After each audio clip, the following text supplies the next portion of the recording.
कहकर उसने अपने हाथ में पहले से पहना हुआ वॉच को रिमूव कर दिया। सबकी आंखें हैरानी से फैल गई। ये मोक्ष ही है ना, ये इतना बेशर्म कब से हो गया कि सबके सामने ऐसे अपना प्यार का शो ऑफ कर रहा है। सबके मन में बस यही चल रहा था। ईशानी ने पहले तो उसे घूर कर देखा, पर फिर जब उसने मोक्ष का प्यार भरा एक्सप्रेशन देखा तो उसने बिना कुछ बोले उसे वॉच पहनाने लगी। वो वॉच मोक्ष के हाथ में बहुत क्लासिक लग रहा था, बिल्कुल परफेक्ट था। जैसे ही ईशानी ने उसे वॉच पहना दिया तभी मोक्ष ने थोड़ा झुकते हुए उसकी कान में बोला, क्या तुम्हें मेरा साइज पता था? वैसे सिर्फ हाथ की ही तुम्हें मेरा पूरा साइज पता होना चाहिए। इतना कहकर मोक्ष ईशानी से दूर हो गया। वही उसकी बात सुनकर ईशानी को ऐसा महसूस हो रहा था जैसे उसकी कान और गाल जल रहा हो। ईशानी की ऐसी हालत देखकर मोक्ष को हंसी आ रही थी। ईशानी इस वक्त लाल सेब की तरह लग रही थी जिसे अभी मोक्ष खा जाना चाहता था। क्या हुआ भाई, आपकी गाल इतने लाल क्यों है? इतना कहकर नव्या ईशानी की गाल को छूने लगी। उसकी बात सुनकर ईशानी को और भी ज्यादा शर्म आने लगी। सब समझ गए कि जरूर मोक्ष ने ही ईशानी को कुछ कहा है जिस वजह से शर्म से उसकी ये हालत है। पर सबको ईशानी और मोक्ष का ये टीजिंग भरा इंटरेक्शन और प्यार देखकर बहुत अच्छा लग रहा था।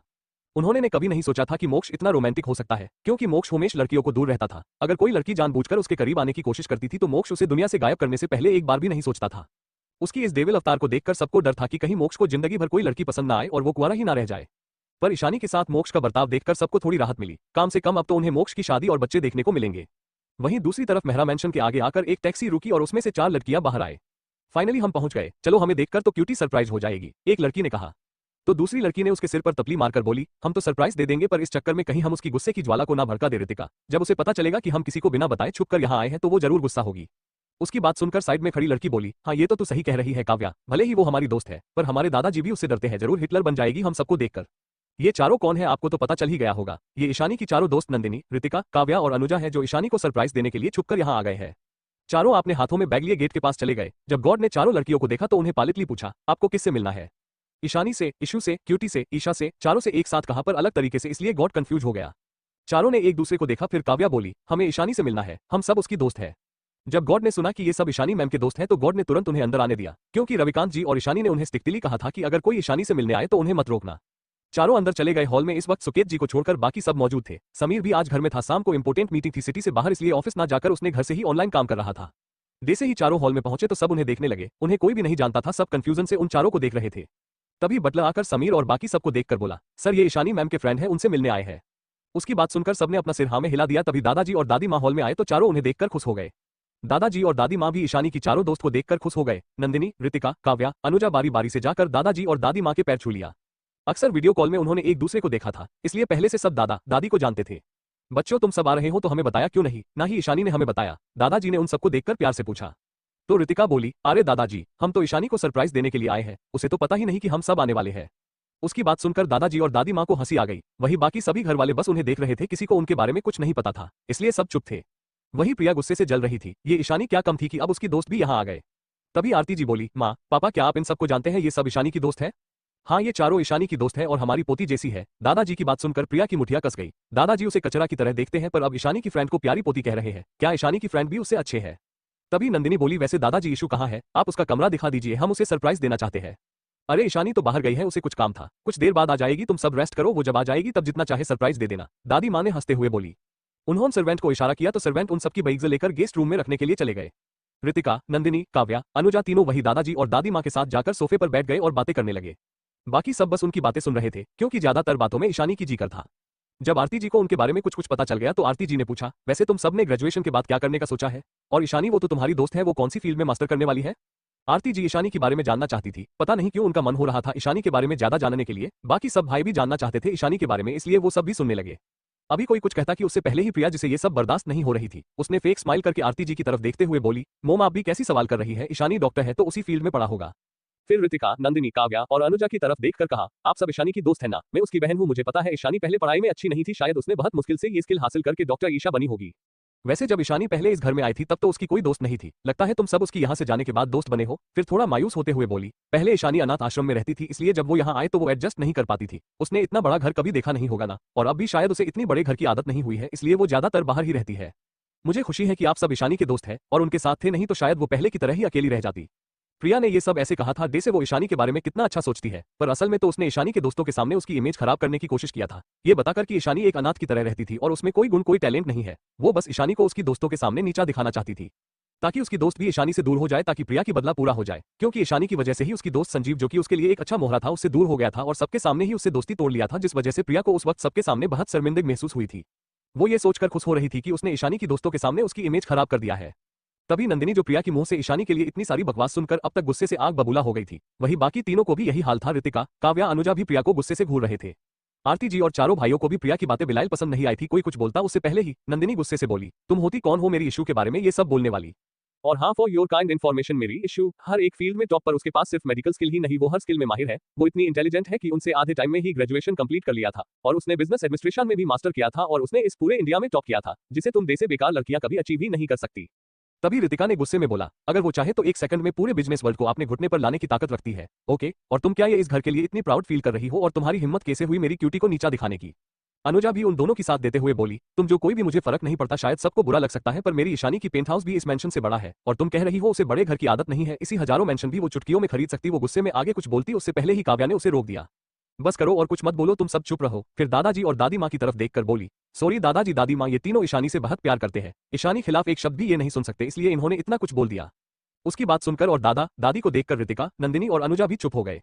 वही घर वालों को तो यकीन ही नहीं हो रहा था कि ईशानी इतनी टैलेंटेड है और बिजनेस वर्ल्ड को झुका सके। ऐसी कौन सी आइडेंटिटी है ईशानी की, बस इस बारे में सोच रहे थे। वही प्रिया को अपनी इतनी बेइज्जती होता हुआ देख गुस्सा आ रहा था। CH52 गुस्सा, ईशानी को सरप्राइज, और तुम्हें पता था? प्रिया से जब अपनी बेइज्जती और बर्दाश्त नहीं हुई तो वो अपनी आंखों जूठी आंसू लाते हुए बोली, मैं तो बस ईशानी की भलाई के बारे में ही सोचकर बोल रही थी, मुझसे गलती हो गई मोम एंड भाई। इतना कहकर वो आरती जी और अपने भाइयों की तरफ देखने लगी कि शायद वो उसकी फेवर में कुछ कहेंगे या फिर ईशानी की दोस्तों के ऊपर गुस्सा करेंगे, पर ऐसा कुछ नहीं हुआ। ना तो उसकी मोम ने उनको कुछ कहा और ना ही उसकी भाइयों ने, जिस वजह से उसे बहुत बड़ा शौक लगा था। आज तक उसके भाइयों को उसके खिलाफ एक भी शब्द बर्दाश्त नहीं होता था। अगर उसकी आंखों में एक आंसू आ जाए तो उसे आंसू देने वाले के साथ वो लड़ जाते थे, पर आज ईशानी की इन दो कौड़ी की दोस्तों ने उसे इतना सब कुछ सुना दिया, फिर भी उसके भाई और मोम ने उन्हें कुछ नहीं बोला।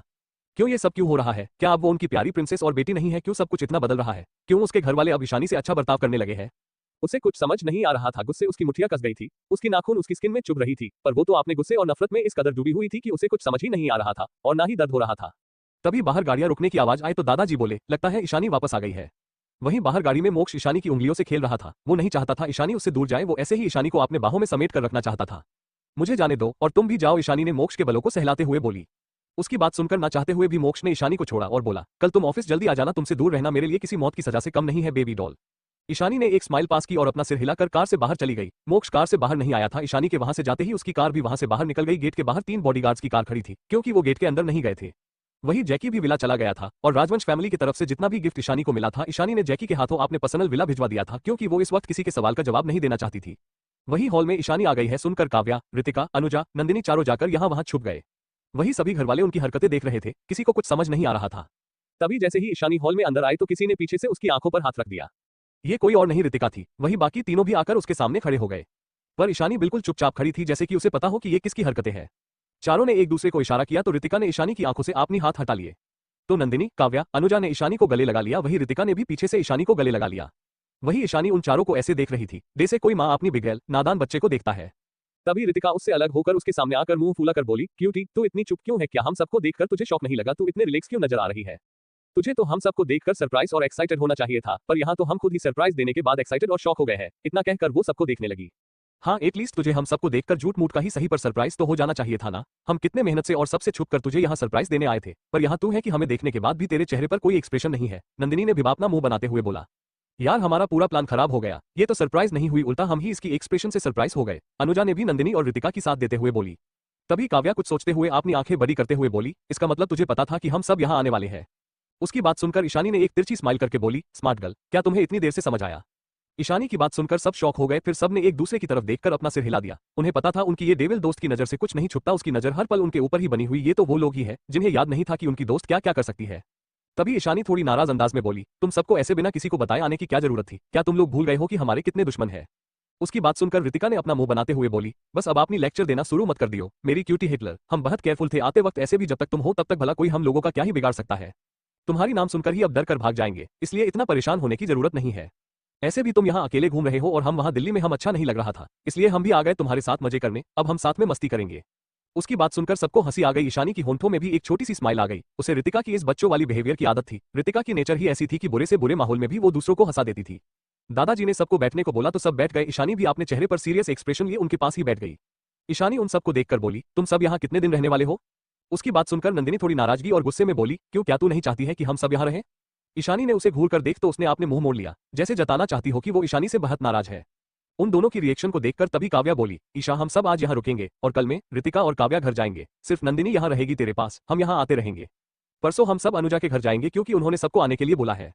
तभी अनुजा उसकी बात को बीच में काटते हुए बोली, तुमको भी घर जाना है और तुम्हें हमारे साथ चलना ही है क्योंकि ये डैड की फरमाइश है कि उनकी प्यारी बेटी जल्द से जल्द उनके सामने आए।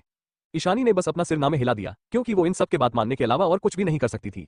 तुम सब जाओ फ्रेश होकर मेरे रूम में आओ, मुझे कुछ इंपॉर्टेंट बात करनी है तुम सबसे। इतना कहकर ईशानी उठ गई। फिर दादाजी दादी माँ को देखकर बोली, आप प्लीज नंदिनी के लिए भी मेरी साइड वाला रूम अरेंज कर दीजिए।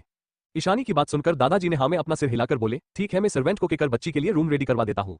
उनकी बात सुनकर ईशानी ऊपर की तरफ चली गई। वही उसकी चारों दोस्त भी फ्रेश होने के लिए गेस्ट रूम में चले गए।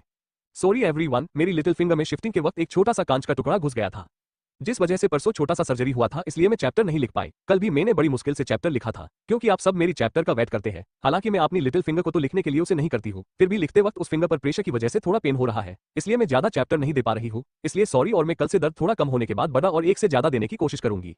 सब शौक में दीप्ति की मोक्ष के करीब जाने की कोशिश। सभी बस उनकी बातें सुन रहे थे। वही अनुजा का ये कहना कि उसकी डैडी चाहते हैं कि उनकी बेटी घर आए, इसका मतलब साफ था कि अनुजा की फैमिली ईशानी को अपनी बेटी मानते हैं। और ईशानी भी चुप थी, इसका मतलब ईशानी भी उन सबको अपनी फैमिली मानती है। ये सोचकर आरती जी, समीर, दर्शित के दिल में एक दर्द हो रहा था।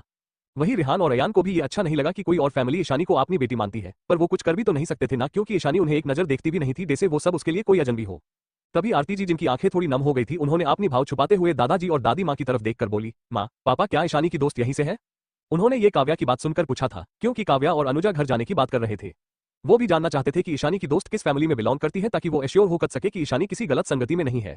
तभी दादाजी उनकी बातों का जवाब देते हुए बोले, हाँ उसकी 3 दोस्त यहीं से है और नंदिनी दिल्ली से है, इसलिए वो यहीं हमारे घर पर रुकने वाली है। उसकी दोस्त काव्या, जिनके पापा अनुपम रायजादा कुछ दिन पहले ही ईशानी को अपने साथ लेने आए थे। काव्या उनकी बेटी है, उनका पूरा नाम काव्या रायजादा है। और जिन्होंने अभी ईशानी को घर ले जाने को बोला था, उनका नाम अनुजा है, वो सहगल फैमिली की बेटी है। देव सहगल की बहन, उनसे आप पहले ही मिल चुके हैं। और रितिका भी यही मुंबई से है और वो आहूजा फैमिली की बेटी है। और नंदिनी सहाय प्रेसिडेंट विश्वंभर सहाय की पोती है, जो ईशानी को अपनी पोती मानते हैं। दादाजी की बात सुनकर सभी का मुंह तो खुला का खुला रह गया। क्या ईशानी की सारी दोस्त इतने अमीर खानदान से है? वो तो इनमें से एक का भी मुकाबला नहीं कर सकते। ये सारी फैमिली तो पैसे और तारक में उनसे कहीं ज्यादा आगे है। अगर देखा जाए तो अगर ये चारों फैमिलीज हाथ मिला के तो इतना पैसा होगा जितना शायद एक देश को चलाने के लिए काफी होगा। ये चारों फैमिलीज अलग अलग फील्ड में टॉप पर, बिजनेस हो या पॉलिटिक्स हो, रुतबा और ओहदे से वो बहुत ज्यादा आगे है।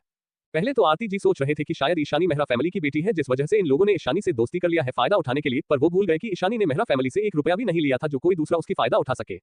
पर अब उन्हें रियलाइज हो रहा था कि वो गलत थे, और ऐसे भी इतने बड़े बड़े अमीर फैमिलीज को भला उनकी मेहरा फैमिली जैसी छोटी फैमिली की फायदा उठाने की क्या ही जरूरत है। वो लोग ईशानी से सच्चे दिल से प्यार करते होंगे, ईशानी भी उन्हें अपनी फैमिली मानती है, ऐसे भी उन्होंने ईशानी को कभी प्यार नहीं दिया था। क्या इस वजह से अब ईशानी उनसे इतनी नफरत करती है और उन्हें अपना कुछ नहीं मानती? ये सोचकर उनकी दिल बेचैन हो उठा। वहीं प्रिया को तो एक बड़ा झटका लगा था। अब तक तो वो ईशानी की दोस्तों को मिडिल क्लास समझ रही थी, जो यहाँ उनके बड़े से आलीशान घर पर फ्री में रहने के लिए आ गए थे। पर ये चारों तो इंडिया की टॉप अमीर फैमिलीज के बेटियां निकले। ईशानी में ऐसा क्या खास है जो इतने बड़े बड़े फैमिलीज के बच्चे उसके आगे पीछे घूम रहे हैं? ईशानी की किस्मत इतनी अच्छी कैसे हो सकती? उसे इतने अच्छे और रिच फैमिली के दोस्त कैसे मिल सकते? ऐसा क्या है ईशानी में जो उसमें नहीं है? वो मेहरा फैमिली में प्रिंसेस की तरह पाली बड़ी है, पर उसकी एक भी ऐसी दोस्त नहीं है जो ईशानी की दोस्तों की अमीरी को 10% भी मैच कर सके। अगर ये सब ईशानी के बदले उसकी दोस्त होते तो प्राउडली बड़ी बड़ी पार्टीज अटेंड कर सकती थी और उनकी मदद से इंडिया की किसी भी अमीर फैमिली से शादी कर सकती थी। उसे गुस्सा और जलन दोनों हो रही थी, जो इस बार उसकी एक्सप्रेशन से भी साफ झलक रही थी।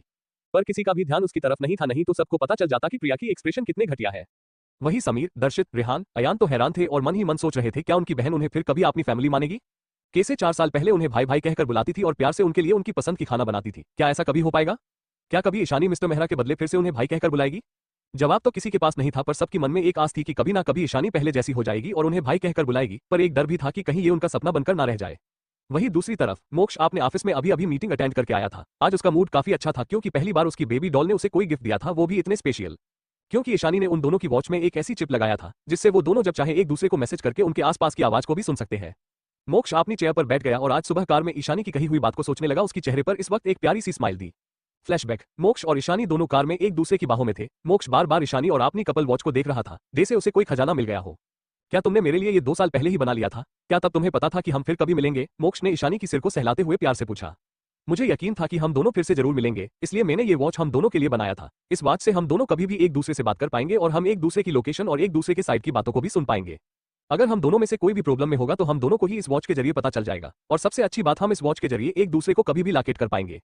इस वॉच को कोई भी मासिन डिटेक्ट नहीं कर पाएगा, इसलिए तुम्हें हमेशा ये वॉच पहने रखना है। ईशानी ने मोक्ष को देखते हुए प्यार से बोली।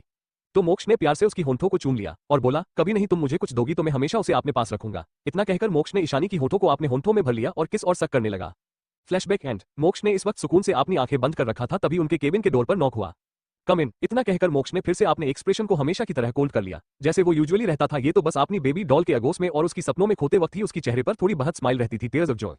तभी दीप्ति अपनी चेहरे पर एक बड़ी सी स्माइल लाते हुए अंदर आए। उसने बहुत ही शॉर्ट ड्रेस पहन रखा था, चेहरे पर भर भर के मेकअप। उसने अपनी ड्रेस को थोड़ा नीचे कर लिया था, जिस वजह से उसकी क्लीवेज साफ साफ नजर आ रहा था। मोक्ष नजर जैसे ही दीप्ति पर गई, उसका चेहरा और भी कोल्ड हो गया। वही दीप्ति तो डे से मोक्ष को देखकर कहीं खोसी गई थी। मोक्ष दिखने में किसी ग्रीक गॉड से कम नहीं था, पर हर कोई जानता था कि उसका चेहरा सिर्फ ग्रीक गॉड जैसा है, बाकी वो पूरा का पूरा एक रूथलेस डेविल है। दीप्ति तो मोक्ष को अपनी लस्ट भरी नजरों से देख रही थी और मन ही मन आहें भर रही थी। तभी मोक्ष की आवाज उसकी कानों में पड़ी तो वो होश में आए। मिस दीप्ति, अगर आपको कोई इंपॉर्टेंट काम नहीं है तो आप यहाँ से जा सकते हैं, मोक्ष ने ये सब अपनी कोल्ड वॉइस में कहा था। जिस वजह से एक पल के लिए तो दीप्ति डर गई, पर फिर अपनी डर को छुपाते हुए बोली, मुझे इस फाइल में तुम्हारा सिग्नेचर चाहिए था। मोक्ष ने उसे कोल्डली घूर कर देखा पर ज्यादा कुछ नहीं बोला, तो दीप्ति उसके डेस्क के पास चली गई। नीचे झुककर मोक्ष के आगे फाइल रख दिया। वो जिस तरह नीचे झुक रही थी, उसकी क्लीवेज साफ नजर आ रही थी। वो मोक्ष को अपनी खूबसूरती में दीवाना बनाना चाहती थी, पर मोक्ष तो उसे एक नजर देख भी नहीं रहा था। मोक्ष ने फाइल को देखकर आपने भौहें सिकोड़ लिया और अपनी खतरनाक नजरों से दीप्ति को घूरते हुए बोला, मिस दीप्ति, ये फाइल डिजाइनिंग डिपार्टमेंट की है, इसे डिजाइनिंग डिपार्टमेंट की हेड को मुझे देना था। क्या आप कुछ ज्यादा ही फ्री है? अगर आप इतना फ्री है तो इस जॉब की आपको कोई जरूरत नहीं है, आप अभी रिजाइन कर सकती है। मोक्ष की बात सुनकर तो दीप्ति की जान हलक में आ गई। जब डिजाइनिंग डिपार्टमेंट की हेड ऑफिस में आया था तब मोक्ष ऑफिस में नहीं था।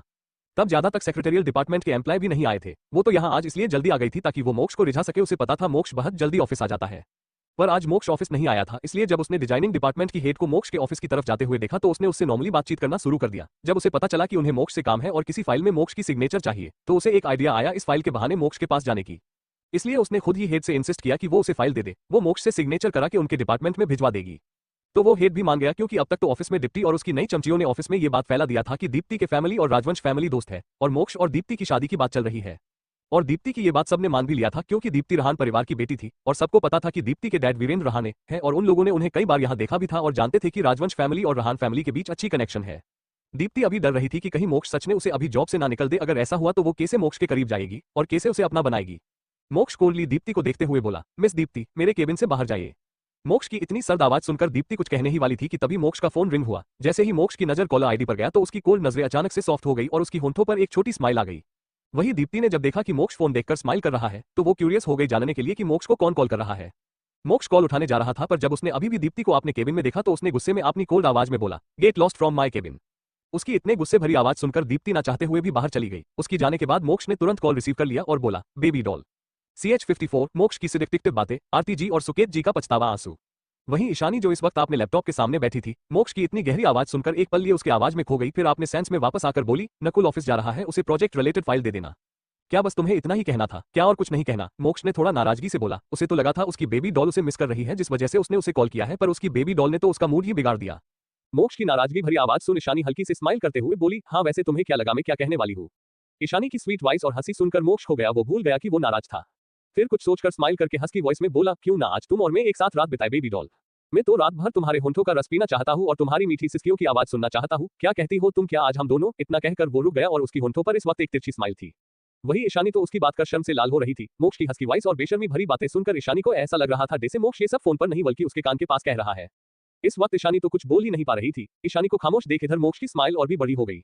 क्या मेरी बेबी डॉल को शर्म आ रही है? मुझे तो लगा था मेरी बेबी डॉल सिर्फ शेरनी की तरह झपटा मारकर सीकर कर सकती है। इतना कहकर मोक्ष हंसने लगा। उसे ऐसे हंसता देख ईशानी को मोक्ष पर थोड़ा गुस्सा आ गया और वो नाराजगी और शर्म से बोली, मैं बिजी हूँ, मैं फोन रख रही हूँ। इतना कहकर ईशानी ने फोन डिस्कनेक्ट कर दिया और अपनी चेस्ट पर हाथ रखकर जोर जोर से सांस लेने लगी। जब भी वो मोक्ष से बात करती थी या फिर उसके पास होती थी तो उसकी दिल तेजी से धड़कता था। वही ईशानी के फोन काटने के बाद मोक्ष अपनी फोन को देखकर हंस रहा था। वो इस वक्त ईशानी की शर्म से लाल चेहरे को इमेजिन कर रहा था। अगर इस वक्त कोई मोक्ष को देख लेता तो उसके चाम में खुद को खोने से नहीं रोक पाता। मोक्ष की स्माइल उसकी ग्रीक गॉड पर्सनैलिटी को और भी डैशिंग बना रहा था। इस वक्त मोक्ष को देखकर कोई कह ही नहीं सकता कि ये वही मोक्ष है जिसे पूरा दुनिया वाले डेविल और ना जाने किस किस नाम से बुलाते हैं। वही दूसरी तरफ ईशानी के रूम में उसके चारों दोस्त ईशानी को घेर कर खड़े थे और चारों ईशानी को अपनी घूरती हुई नजरों से देख रहे थे, जैसे ईशानी ने उनके प्रति कितना बड़ा अन्याय किया हो। क्योंकि रितिका ने थोड़ी देर पहले जैकी को कॉल किया था और जैकी ने अपना सीना गर्व से चौड़ा करके प्राउड के साथ बोल दिया था कि अब ईशानी बोस की जिंदगी में जीजू आ चुके हैं और वो बहुत ज्यादा हैंडसम और डैशिंग है। और जैकी ने सबको जलाने के लिए बहुत कुछ बड़ा चढ़ा कर बोला था, जैसे कि बोस सबसे ज्यादा प्यार मुझसे करते हैं। बोस ने तुम सबको नहीं बताया और मुझे लेकर आपने ससुराल गए थे, वहां पर भी मैं ही नंबर 1 रहूंगा क्योंकि बोस मुझे साथ लेकर गए थे। क्या तू अब भी हम अपनी दोस्त मानती है क्यूटी? रितिका ने मुंह फूला कर बोली। हाँ इशू, तू किसी के साथ रिलेशनशिप में है और तूने हमें कुछ नहीं बताया, नंदिनी ने भी ईशानी को घूरते हुए बोली। और तू इतना आगे बढ़ गई कि आपने ससुराल चली गई उनसे मिलने, वो भी उस बड़बोले जैकी के साथ। क्या तुझे हम सबको इस बारे में बताना जरूरी नहीं लगा? काव्या ने भी नाराजगी से बोली। हाँ, अगर तू पहले बताती तो हम भी जीजा जी से मिल लेते, और तुझे इतनी भी क्या जल्दी थी आपने ससुराल जाने की, हमारे आने तक तो वेट कर लेती, हम भी तेरे साथ जाते, हमें भी तो देखना था ना कि हमारी दोस्त ने किसे पसंद किया है और उसकी फैमिली कैसी है। क्या तू हम सबको अपना नहीं मानती जिस वजह से तूने हम सबको इस बारे में नहीं बताया? अनुजा ने भी सबका साथ देते हुए दुखी होते हुए बोली। वही ईशानी तो उन चारों की कंप्लेंट चुपचाप खड़ी होकर सुन रही थी। तभी रितिका बोली, अच्छा ये सब छोड़ क्यों थी, तू पहले मुझे ये बता कि आखिर जीजू है कौन और तुम दोनों कहाँ मिले? तभी काव्या बोली, हाँ ईशा मुझे भी जानना है कि ऐसा कौन है जिसने तेरी दिल जीत लिया और तूने इतने कम टाइम में 2 सालों से जिसे ढूंढ रही थी उसे छोड़कर किसी और से प्यार कर लिया। ऐसे अच्छा भी है, मैं तो पहले से ही कह रही थी तुझे उस इंसान को भूल जाना चाहिए और एक अच्छे बंदे के साथ सेटल हो जाना चाहिए। आखिर मेरी इश्यू इतनी प्यारी जो है। नंदिनी ने एक प्यारी स्माइल करते हुए बोली। ईशानी सब कुछ चुप कराते हुए बोली, शट अप। उसकी बात सुनकर चारों चुप हो गए और ईशानी की बॉयफ्रेंड के बारे में बोलने की इंतजार करने लगे। तभी ईशानी उन सब पर बॉम्ब गिराते हुए बोली, मोक्ष राजवंश है वो। पहले तो वहां सब सन्नाटा हो गया, फिर तभी तीनों की चिल्लाने की आवाज आई, क्या? मोक्ष राजवंश बिजनेस वर्ल्ड का बेताज बादशाह। नंदिनी ने शौक होते हुए बोली, वो एरोगेंट हैंडसम कोल्ड सीईओ जिसे पाने का सपना हर लड़की देखती है। अनुजा ने भी शौक होते हुए पूछा, क्या वो मोक्ष राजवंश जिसे पूरी दुनिया डेविल और रूथलेस बिजनेस किंग के नाम से जानती है? काव्या ने भी आंखें बड़ी करके पूछा, क्या सच में इंडिया की मोस्ट हैंडसम हंक बैचलर मेरे जीजू बनने वाले हैं? वाओ, मैं तो बहुत ज्यादा खुश हूँ। रितिका ने खुशी से उछलते हुए बोली। उनकी इतने जोर से चिल्लाकर सवाल पूछने की वजह से ईशानी की सिर दर्द करने लगा था। तभी काव्या बोली, अच्छा हुआ एटलीस्ट जीजू के साथ तू खुश रहेगी और उस लड़के को भूल जाएगी जिसने तेरी फर्स्ट किस चुराई थी, वरना मुझे तो डाउट था कि कहीं उस इंसान की चक्कर में मेरी प्यारी खूबसूरत दोस्त कुंवारी ना रह जाए। तभी ईशानी ने डेविल स्माइल करते हुए उन सब के ऊपर एक और बॉम्ब गिराते हुए बोली, ये वही तो है क्या? फिर से चारों की चीखने की आवाज आई, क्या आज उनकी ये दोस्त शोक देकर उनको जान से मारना चाहती है क्या? तभी अनुजा सेंस में वापस आकर बोली, मतलब मोक्ष आई मीन जीजू वही इंसान है जिसे तू 2 साल पहले मिली थी। हाँ, ईशानी ने कैसुअली बोली, इसका मतलब जीजू ही वो इंसान है जिन्हें तूने बचाया था उस दिन और जिन्होंने तेरी फर्स्ट किस चुराई थी। हाँ, ईशानी ने फिर से नॉर्मली कहा तो सब और भिन्न शौक और खुश हो गए। ये तो बहुत अच्छा है कि जीजू जल्दी मिल गए, वरना मैं तो तेरे लिए स्वयंवर रखने के बारे में सोच रही थी ताकि तुझे तेरे प्रिंस चार्मिंग मिल जाएं। रितिका ने अपनी दांत दिखाते हुए कहा। उसकी बात सुनकर वो सब हंस दिए। सब खुश भी थे कि ईशानी जिसे ढूंढ रही थी वो इंसान ईशानी को मिल गया। हम सबको भी जीजा जी से मिलना है, वरना ये जैकी एक ही बात पर हमेशा हमें चिढ़ाता रहेगा और डींगे हाँकता रहेगा कि जीजू उसका है और जीजू उसे अहमियत देते हैं और तेरे ससुराल वाले से वो पहले मिला है। नंदिनी ने मुंह बनाते हुए कहा। शाम का वक्त सुकेत जी ऑफिस से आ गए थे। रूम में आरती जी और साकेत जी बात कर रहे थे। आरती जी ने आज जो कुछ भी हुआ और ईशानी की दोस्तों के बारे में सुकेत जी को बता दिया था। दोनों की दिल में एक चुभन सी हो रही थी। आरती जी मायूसी से बोली, जब वो यहाँ आई थी तब अगर हम सबने उसे अपना लिया होता और उसे थोड़ी सी प्यार दिया होता तो आज वो भी हमारे साथ होती। हाँ जानती हूँ, हम सब ने बचपन से प्रिया को लाड प्यार से प्रिंसेस की तरह पाला था, जिस वजह हम ईशानी को प्रिया की जगह नहीं दे पाए, पर वो हमारी खुद की बच्ची थी, हमारा खून, हमें उसे ऐसे अजनबियों की तरह ट्रीट नहीं करना चाहिए था। सुकेत जी इतना कहकर आरती जी की आंखों से आंसू बह गए। सुकेत जी आरती जी को दिलासा देते हुए बोले, हाँ हम मानते हैं हमारी गलती है, हमें उनके साथ ऐसा व्यवहार नहीं करना चाहिए था, उन्हें इग्नोर नहीं करना चाहिए था, उनकी बातों पर विश्वास करना चाहिए था, पर आप रोए मत, अब तो वो इसी घर में रहेगी, हम सब उसे मनाने की कोशिश करेंगे। सुकेत जी की बात सुनकर आरती जी रोते हुए बोली, सुकेत जी मुझे फिर से पहले की तरह ईशानी के मुंह से आपने लिए माफ सुनना है। सब मेरी गलती है, मैं कैसे अपनी खुद की बच्ची जिसे मैंने जन्म दिया था उसे खुद से इतना डर कर दिया। मुझे उसे प्यार देना चाहिए था, बच्चों के बदलने में ईशानी की तो कोई गलती नहीं थी, फिर क्यों हम सब ने उसे प्यार नहीं दिया, क्यों उसे हम सब ने नहीं समझा? वो हमारा खून है सुकेत जी, आपन का और मेरी इकलौती बेटी थी वो। भले ही प्रिया हमारी बेटी है, बचपन से हमारे साथ रही है, पर सच तो यही है ना कि ईशानी ही इस खानदान की और हमारी इकलौती बेटी है जिसके लिए हमने मन्नत मांगी थी। पर एक गलती की वजह से हमारी बच्ची हमसे अलग हो गई और माँ बाप और 4 भाई होते हुए भी अनाथ आश्रम में दर्द में अपनी जिंदगी बिताई। और जब वो यहाँ आए हम सबके प्यार के लिए तरसती थी वो, पर हम सब ने उसे कभी प्यार नहीं दिया और हमारी फिर से की गई गलतियों की वजह से हमारी बेटी हमसे आज इतना दूर हो गई कि अब वो हम सबको अपना माँ बाप भाई कुछ नहीं मानती। उसे अब हम सबकी प्यार की कोई जरूरत नहीं है सुकेत जी, पर जब वो मुझे किसी अजनबियों की तरह आंखों में नफरत लिए देखती है और माँ के बदले मिसेज मेहरा कहकर बुलाती है तो मेरी दिल में बहुत दर्द होता है। हम सब ने खुद ही अपनी बच्ची को खुद से दूर कर दिया सुकेत जी, अब वो कभी हम सबको अपना नहीं मानेगी। इतना कहकर आरती जी सुकेत जी के कंधे पर सिर रखकर रोने लगी। सुकेत जी का हाल भी कुछ ऐसा ही था, आज पहली बार उनकी आंखों में आंसू थे। आरती जी की सारी बातों में सच्चाई थी। ईशानी उनकी इकलौती बेटी थी जिसे उन्होंने खुद ठुकरा दिया था, उनका दिल जैसे बैठा जा रहा था। कुछ देर बाद सब डाइनिंग हॉल में थे, सिर्फ समीर को छोड़कर, क्योंकि वो सिटी से बाहर मीटिंग के लिए गया था। ईशानी और उसके चारों दोस्त भी वहां आ गए थे। चारों ईशानी को कुछ ना कुछ बोलकर हंस रहे थे। ईशानी की फेस पर भी एक छोटी सी स्माइल थी जिस वजह से वो और भी प्यारी लग रही थी। सभी घर वाले ईशानी को हंसता हुआ देखकर खुश थे, सिर्फ प्रिया को छोड़कर। आरती जी और सुकेत जी भी अपनी आंखों में खुशी और नमी लिए ईशानी को देख रहे थे। आज तक आने के बाद से उन लोगों ने ईशानी को ऐसे खुद होते हुए नहीं देखा था। CH55, जेलस, गुस्सा, ध्रुव का कॉल, सबकी आंखों में आंसू। दर्शित, रिहान और अयान की नजर भी ईशानी पर थी, उसे खुश देखकर उनके चेहरे पर भी एक छोटी सी मुस्कुराहट आ गई थी। प्रिया को तो ऐसा लग रहा था जैसे वो गुस्से के मारे पागल हो जाएगी। ये चारों इतने बड़े घर की बेटियां हैं, फिर अभी इन्हें क्या जरूरत है ऐसे इस 2 कौड़ी की ईशानी के आगे पीछे घूमने की। जब उसने अपने मोम डैड और भाइयों को देखा जो ईशानी की तरफ ही देख रहे थे तो उसे और भी ज्यादा जलन होने लगी। तभी उसे एक आइडिया आया और उसकी होंठों पर शैतानी स्माइल आ गई। उसने अपने भाइयों की तरफ देखकर मासूम सा चेहरा बनाकर बोली, दर्शित भाई, आज मुझे आपके हाथ से खाना है। पास्ट में प्रिया हमेशा ही ऐसे ही ईशानी के सामने अपने भाइयों को खुद को खिलाने के लिए बोलती थी ताकि वो ईशानी को जला सके और उसे उसकी औकात याद दिला सके कि उसे इस घर में कोई भी प्यार नहीं करता है। उसके भाई भी बड़े प्यार से अपने हाथों से उसे खाना खिलाते थे, जिस वजह से ईशानी की आंखों में आंसू आ जाते थे और ईशानी की आंखों में आंसू और निराशा देखकर उसे बहुत मजा आता था। इस वक्त भी वो यही करना चाहता थी। वो ईशानी को दिखाना चाहती थी कि अब भी वो इस घर की प्रिंसेस और सबकी लाडली है। वो फिर से ईशानी की आंखों में निराशा और आंसू देखना चाहती थी। उसने अपनी तिरछी नजरों से ईशानी को देख जो अब भी अपने दोस्तों की बात का जवाब दे रही थी। उसने तो एक नाज भी उसे नहीं देखा, जैसे प्रिया की बातों से उसे कोई फर्क ही ना पड़ा हो। ईशानी को कुछ भी रिएक्ट ना करता देख उसे और भी ज्यादा गुस्सा आ रहा था।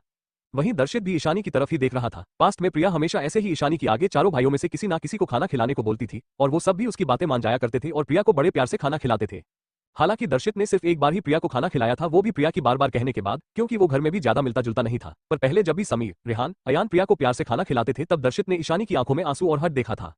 पता नहीं क्यों पर उस वक्त ईशानी की आंखों में आंसू उसे अच्छा नहीं लगता था, जिस वजह से वो प्रिया को अपने हाथों से नहीं खिलाता था। पर वो ईशानी से बात नहीं करता था, उसे लगता था ईशानी बस जेलस है, पर अब उसे फील हो रहा था ईशानी को कितना बुरा लग रहा होगा उस वक्त। पर इस वक्त ईशानी की आंखों में कुछ भी नहीं था, जैसे उसे कोई फर्क ही ना पड़ रहा था। ये देखकर दर्शित को बुरा लगा। उसने प्रिया की तरफ मुड़कर देखा और थोड़ा सख्त आवाज में बोला, प्रिया अब तुम छोटी बच्ची नहीं हो जो तुम्हें अपने भाई के हाथ से खाना है। इतना कहकर वो आपने पला से खाने लगा। वही प्रिया तो शौक थी दर्शित के ऐसे कहने से, उसके भाई ने ऐसे सबके सामने उसे कैसे मना कर दिया। उसे इस वक्त गुस्सा और शर्मिंदगी महसूस हो रही थी।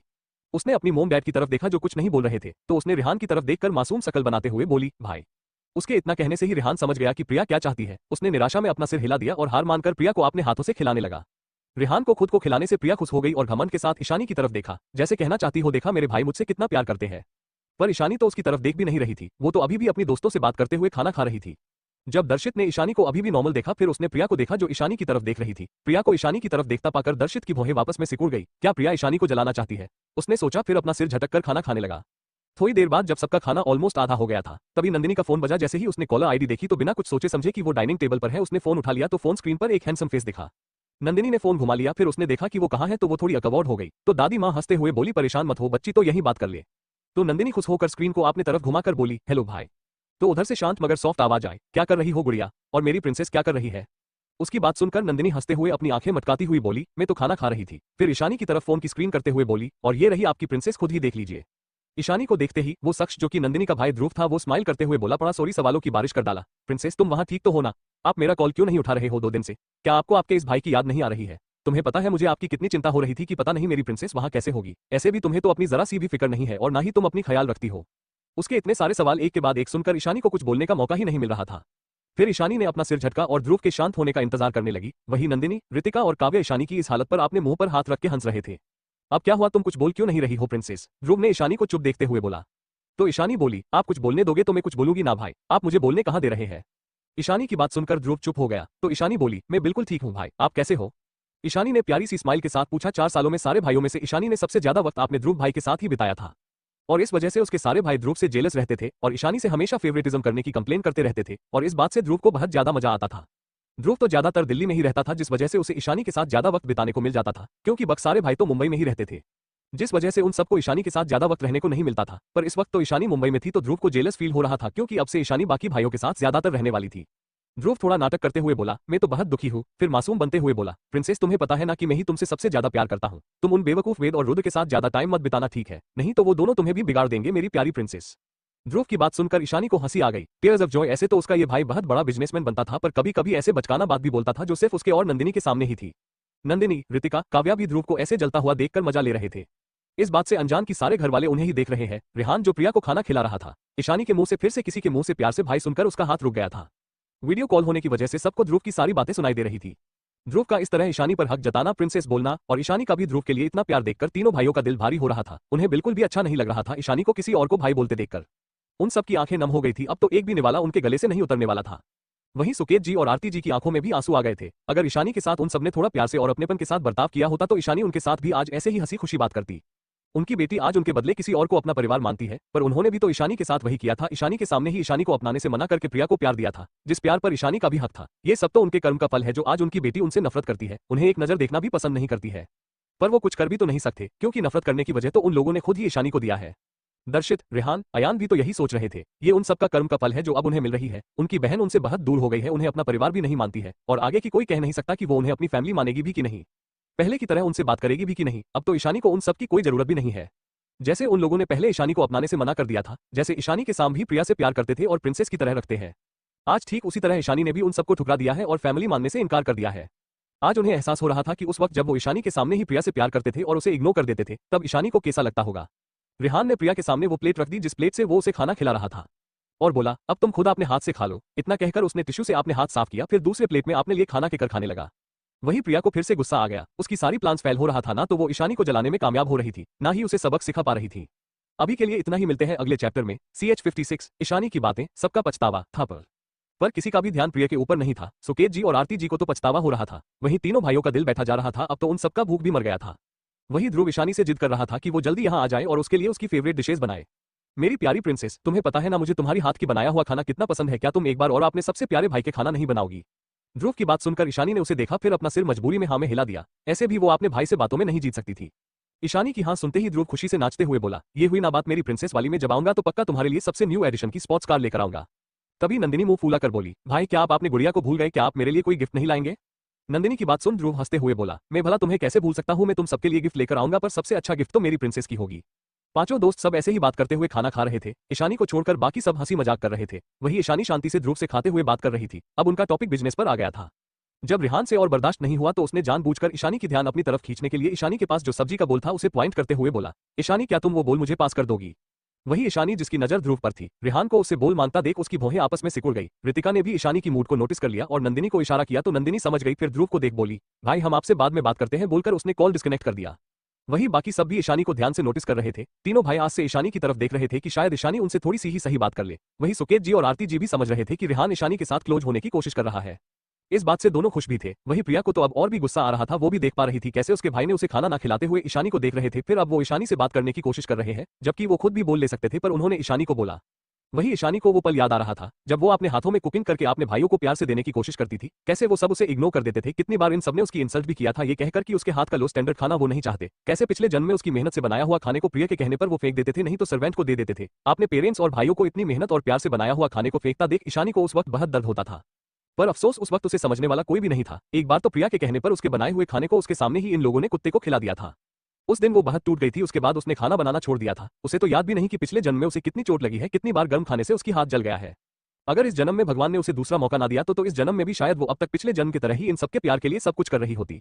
आफ्टर ऑल इस जन्म में भी तो वो यहाँ 1.5 साल तक यहाँ रही है और सबके प्यार के लिए 1.5 साल तक बहुत कुछ किया है। ये सब सोचकर उसकी आंखों में गहरी नफरत छा गई। उसने रिहान की तरफ देखते हुए एक सरकास्टिक स्माइल करते हुए बोली, मैं रिहान मेहरा, क्या आप मुझसे बोल रहे हैं? फिर अपनी डेविल स्माइल के साथ बोली, जहां तक मुझे याद है आपको तो मेरी छुई हुई कोई भी चीज पसंद नहीं ना, वो खाना ही क्यों ना हो, कहीं अपने गलती से अपनी प्यारी बहन प्रिया की जगह मेरे नाम तो नहीं ले लिया ना? जितना मुझे याद है आपकी प्यारी इकलौती बहन को पसंद नहीं कि आप मुझसे बात भी करें या मेरे हाथ से कुछ भी ले, तो फिर आज ये आपका दिशा कैसे बदल बदल गया? आपको अपनी बहन की कहने पर दूसरे के ऊपर खाना भी फेंक देते थे ना, तो फिर अब ये परिवर्तन कैसा? इतना कहकर ईशानी हंसने लगी जैसे रिहान और उसके साथ बाकी सबका मजाक उड़ा रही हो। ईशानी की बात सुनकर सबको शर्मिंदगी हो रही थी। सबसे ज्यादा दुख तो रिहान को हो रहा था। सबको याद आ रहा था जब हर बार ईशानी बहुत प्यार से अपने भाइयों के लिए खाना बनाती थी। ऐसे तो ईशानी बहुत बार उन सबके लिए खुशी से खाना बनाती थी, पर कोई भी उसकी हाथ का खाना नहीं खाता था। सब उसे इग्नोर कर देते थे, कभी कभी तो डांट दिया करते थे, जिस वजह से ईशानी बहुत दुखी हो जाया करती थी। पर उन सबको ईशानी की दुखी होने से या ना होने से कोई भी फर्क नहीं पड़ता था। उन सबको तो ये सब ईशानी का नाटक लगता था। उन्हें लगता था ईशानी ये सब करके उनकी नजरों में अच्छी बनने की कोशिश कर रही है और प्रिया की जगह लेने की कोशिश कर रही है, ताकि वो सब प्रिया से ज्यादा उससे प्यार करे और प्रिया की जगह उसे दे दे। प्रिया भी हर बार उन्हें ईशानी के खिलाफ रोते हुए भड़का देती थी कि अब ईशानी आ गई है और सबके लिए इतने प्यार से सब कुछ कर रही है, तो जरूर अब वो लोग ईशानी को अपना मानकर प्यार करेंगे और उसे पराया कर देंगे। प्रिया को बचपन में उन्होंने प्रिंसेस की तरह पाला था, जिस वजह से वो प्रिया को रोते हुए नहीं देख पाते थे, जिस वजह से उन्हें ईशानी के ऊपर बहुत गुस्सा आता था। इसलिए वो ईशानी का बनाया हुआ खाना कभी नहीं खाते थे। एक बार तो हद हो गई थी। रिहान की बर्थडेट पर ईशानी ने बहुत प्यार से रिहान की पसंद का सारा खाना बनाया था, पर प्रिया वहां भी रोने लगी कि ईशानी को खाना बनाना आता है, जिस वजह से उसने रिहान भाई के लिए खाना बनाया, जिस वजह अब तो रिहान भाई उससे ज्यादा प्यार करेंगे और उसे ही अपनी बहन मान लेंगे। वही अपनी प्यारी बहन प्रिया को रोते देख रिहान को गुस्सा आ गया और उसने सबके सामने उस खाने को फेंक दिया था जो ईशानी की हाथों पर गिरा था। खाना बहुत गर्म था, जिस वजह से ईशानी दर्द से रोने लगी थी। ईशानी को ऐसे रोते देख एक पल के लिए तो सबको बुरा लगा, पर किसी ने कुछ नहीं बोला। सिर्फ दादा दादी थे जिन्होंने रिहान डांटा था। दादी माँ ने तो एक थापड़ भी मार दिया था, जिस वजह से रिहान को ईशानी पर और भी गुस्सा आ गया था। सबको यही लगता था कि ईशानी उन सबका अटेंशन अपने ऊपर चाहती है ताकि वो सब प्रिया से दूर हो जाए। उन्होंने तो ईशानी को देख भी नहीं कि उसका हाथ कितना जल गया है। बेचारी ने तो कितने खुशी से अपने भाई के लिए उसके जन्मदिन पर खाना बनाया था। ये सब याद करके सबके आंखों में आंसू आ गए। सबका दिल भारी हो रहा था। सबसे ज्यादा तो रिहान पछता रहा था। उसे एक अजीब सा दुख और उदासी अपने दिल में महसूस हो रहा था। क्यों उन सबने ईशानी से ऐसा बर्ताव किया कि आज वो उनसे इतना दूर चली गई? क्या उन सबने एक पल भी उस प्यारी सी बच्ची को प्यार अब किस मुंह से वो उसे फिर से अपनाने को बोलेंगे? वो तो ईशानी के फैमिली बनने के लायक ही नहीं थे। किसी का अब खाने का मन नहीं था। सबके भूख जैसे मर गई थी। उन सब ने ईशानी को इस हद तक मजबूर कर दिया था कि यहाँ आते वक्त उनकी जो छोटी सी बच्ची इतनी प्यारी और मासूम थी, जो सबके इग्नोर करने के बाद भी सबको प्यार देती थी और दर्द होने पर भी सबके सामने एक प्यारी सी मुस्कुराहट उसकी चेहरे पर होती थी। उन सब ने उस प्यारी सी बच्ची को जो उनकी खुद का खून थी उसे इस हद तक मजबूर कर दिया कि आज उसे उन सबको देखकर सिर्फ नफरत होती थी। आज वो मासूम नहीं, उसकी मासूमियत जैसे कहीं खो सी गई थी। क्या उन्होंने बहुत देर कर दिया? अब तो वो उन्हें अपना परिवार भी नहीं मानती थी। उसकी स्वभाव भी पहले जैसा नहीं था। अब तो वो इतनी कठोर बन गई थी कि शायद ही उन्हें कभी माफ भी करे। सबसे ज्यादा दर्द तो रिहान को हो रहा था। उसने अपनी छोटी सी बहन को कितना दर्द दिया था, ये सोचकर उसे रोने का मन कर रहा था। तभी प्रिया जो ईशानी की बातों से गुस्सा हो गई थी, अपनी चेहरे पर नकली मासूमियत लिए बोली, ईशानी तुम ऐसे क्यों बात कर रही हो, भाई तो सिर्फ तुम्हें बोल पास करने को बोल रहे थे तो तुम इतना गुस्सा क्यों कर रही हो। इसमें भाई ने इतनी बड़ी भी क्या गलती कर दिया जो तुम उन्हें इतना सुन रहे हो। माना कि भाई मुझसे बहुत ज्यादा प्यार करते हैं पर इसका मतलब ये नहीं कि तुम मेरे नाम पर उन्हें ताना मारो। इतना कहकर वो अपनी जगह से उठी और ईशानी के पास चली गई और बोल उठाया जैसे वो रिहान को देने वाली हो, पर इस वक्त उसके चेहरे पर एक चालाकी भरी मुस्कुराहट थी। उसने बोल को उठाया, फिर मन ही मन डेविल स्माइल करते हुए बोली, अब देखो मैं क्या करती हूँ, बहुत बेइज्जती कर चुकी हो तुम मेरी। फिर वो ऐसे नाटक करने लगी जैसे वो गिर रही हो, फिर लड़खड़ाकर उस बोल को ऐसे गिराया जैसे वो बोल ईशानी के ऊपर गिरे। वही ईशानी भले ही दूसरी तरफ देख रही थी पर उसे पता था कि प्रिया क्या करने की कोशिश कर रही है, पर उसने उस बोल को गिरने दिया। वो थोड़ी सी साइड हो गई जिससे वो बोल से सब्जी सिर्फ थोड़ा सा ही ईशानी की हाथ पर गिरा, पर ईशानी मन ही मन हंस रही थी। वही प्रिया को निराशा हुई कि सब्जी बस ईशानी की एक हाथ पर गिरा। तभी ईशानी अपनी जगह से उठ गई। सब्जी ज्यादा गर्म तो नहीं था, फिर भी उसकी हाथ बस थोड़ी सी लाल हो गई थी। वही ईशानी की हाथ के ऊपर गर्म सब्जी गिरता देख सुकेत जी, आरती जी और तीनों भाई चिंता में आ गए। उन्हें ईशानी की बहुत चिंता होने लगी कि कहीं उनकी बेटी को दर्द तो नहीं हो रहा है।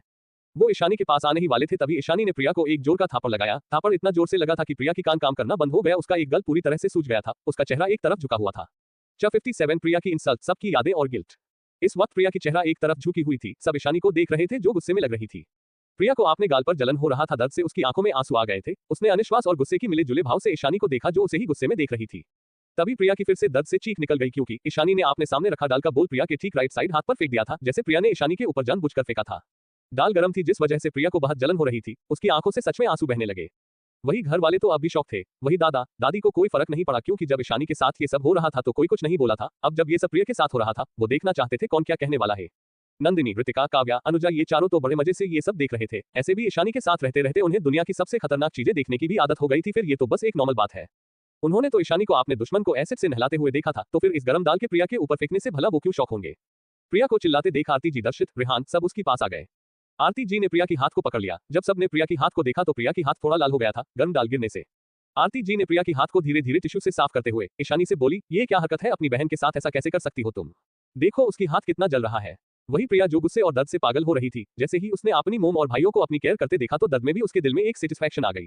प्रिया ने मन ही मन सोचा, लगता है यही सही टाइम है इस दो कौड़ी की ईशानी को सबके नजरों में गिराने का। मैं भी देखती हूँ तुम मेरी जाल से कैसे बचती हो। अब तो घर वालों के सामने और तेरी दोस्तों के सामने आ गई, मैंने तुझे नीचे ना गिरा दिया ना तो मैं भी प्रिया मेहरा नहीं।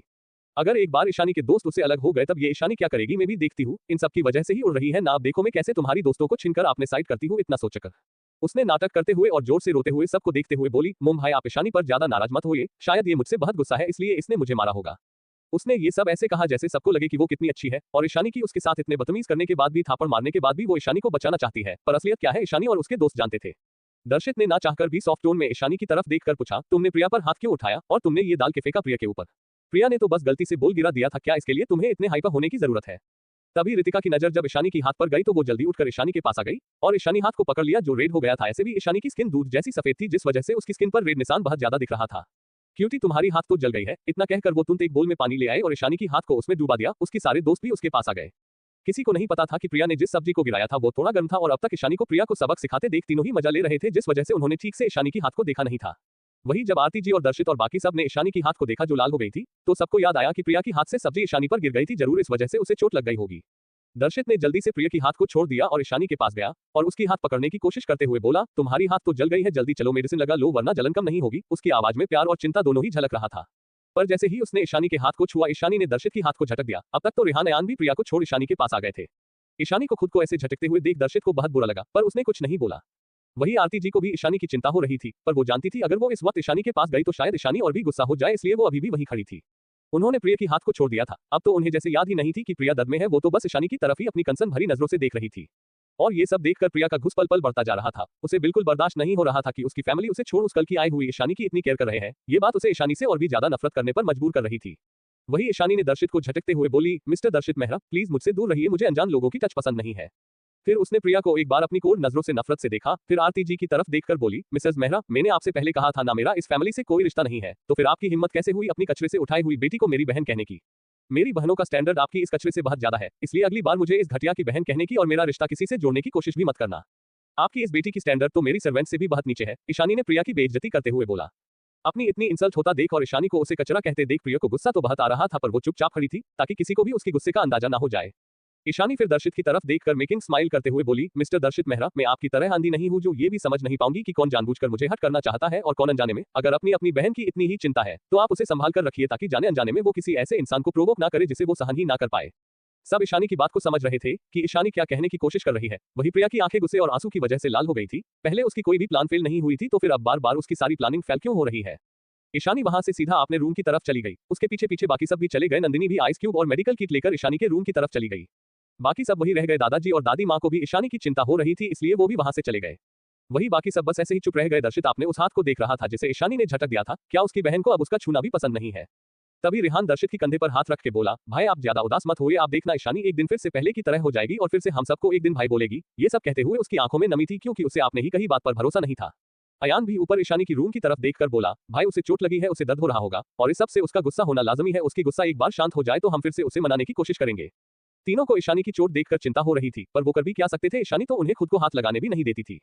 तभी दर्शित जो अब तक रिहान और अयान की बात को सुन रहा था और दुखी मन से अपने हाथ को देख रहा था, उसने अपना सिर झटका और सबको देखते हुए बोला, ये सब हमारे कर्मों का फल है। जब वो यहाँ इस घर में थी तक हम सब उसके साथ ऐसे ही बिहेव करते थे, अब वो भी हम सब से ऐसे ही बर्ताव कर रही है और हमें अनजान मान रही है।